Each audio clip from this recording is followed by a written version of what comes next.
In today's video, I'm gonna guarantee your success that your deal will be so good that everyone wants to be a part of it.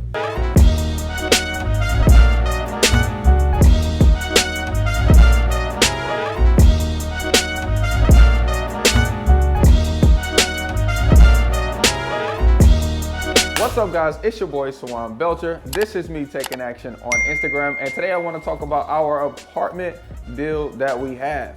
Now, honestly, this is my apartment deal that I've taken all the way through the full BRRRR strategy. Buying the property, rehabbing the property, renting the property, and then refinancing it out. That's the last portion to this piece that we have right here. Now, this building is an 8-unit apartment complex, and before this, I had done 2 apartment deals, but both of them I purchased and resold as is. Now, I'm grateful for both of those deals because I definitely made like $40,000 on each. You know, and that's typically before this project, that's typically how I would make my money. Finding the motivated seller, taking the time to build up a relationship, finding out more about the condition, and then leveraging the strategies that I know to get that property under contract with our free purchase agreement that we have on our website, and then selling that contract to someone else before I even buy it. Okay, that's typically how I would do deals like that. You know, and I think it was more of a mental issue that I was having a hard time breaking through because at that time, I think I probably had, you know, 30 to 40 houses at that point, but I still couldn't muster up. How would I raise $500,000 to buy an apartment complex? I mean, seriously, like, who has $500,000 in one account and they would be willing to give it to me versus using it on everything that they want to do? Like, how? And so today I want to break that barrier for you. I want to try to walk it down about why an investor gave me $550,000 to buy this one property to cover the purchase and some of the rehab, what made it good for him, and then how you can make it good for someone else. Because I mean, literally when I gave him the opportunity, he did kind of ponder on it. But at the end of the day, when he called me back to say yes, he said, honestly, I think this is too good to pass up. Number one, your deal has to be so good, it amazes people. Okay. Now, an apartment deal, when you're coming from wholesaling and doing single family deals or doing mobile home or even land, it might seem big and scary because there's a bunch of big numbers. For me to mentally get it, I had to break it down into per unit. I know that a single family, 2-bedroom, 1-bath in my area, I'm typically buying for $45,000. Okay. I know that same 2-bedroom, 1-bath house would probably, you know, be about 800 to 900 square feet, and I could probably put $15,000 to $17,000 into it, fixing it up, and that 2-bedroom, 1-bath would rent out for about $950. So when I saw this 8-unit and I saw that 4 of the apartments were 2-bedroom, 1-bath, that's how I did my numbers. I looked at each door individually, not as a whole part. Mentally, I could bite-size chew what I needed to buy the property for was $45,000 times 8. I could mentally chew that up. And so you might have to break it down a little bit and figure out how much are you gonna spend per door, okay? Now, when I started looking at comparables, it's also a little bit different as well, okay? It's also a little bit different as well because single family, your property can only be worth what other properties in the area are being sold for. So that's how I looked at the deal when I bought it, okay? But with apartments, you're not gonna have another 8-unit that has 3 bedrooms, 1 bath, and 4, and 2 bedrooms, 1 bath in the other 4. You know, you might see another 7-unit, all of them might be 2 bedrooms. You might see a 12-unit, all of those might be 3 bedrooms. So nothing's exactly the same. The way values are determined is by how much income comes in and how much expenses go out, and you create an NOI, a net operating income.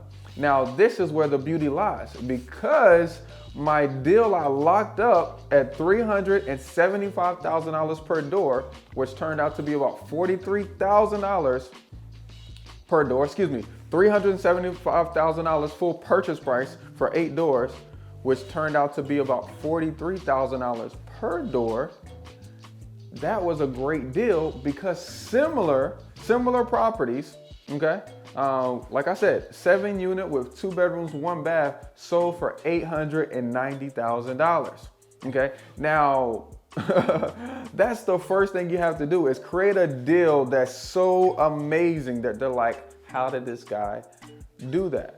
So I picked up this property for $375,000, and then I was able to show through comparable sales, through market research, by my realtor saying, hey, Sawan, here's sold property in the area, and providing them as like evidence. Okay, great deal. That's what you need first. Secondly, you need to show confidence. Okay, you need to show confidence. Like you can't have a deal and not be confident about it.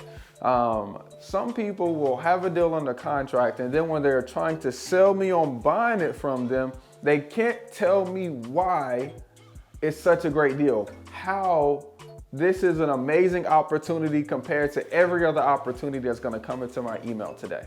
Okay, so what we need in order to determine the confidence of the deal is we need other people to pitch in their efforts. So like I said, we already have our realtor that's providing us comps. I had a GC come through this property and says, hey, Sawan, here's how much I believe, it'll take to fix up this property. I also had my handyman come in and do an inspection, right? And say, hey, if you don't want to do a full renovation, here's maintenance items that we could do to improve this unit if these tenants decide to stay. Okay. I also had pulled up county data on the property so I could determine what is actually owned and what comes with the deal when I agree with the seller. I think a lot of the times when we're talking to sellers, we get so hyped up that they're interested in selling, they're motivated, but we never even check the GIS to determine if it's the actual seller. If they have it in an LLC or whether it's in a personal name or they just inherited it because their dad died 2 months ago and they haven't gone through probate. Okay, you have to have confidence in your deal. And for me, it comes through connecting with people who are wiser than me, my contractor, my property manager, my maintenance guy, and them giving me their feedback about the deal.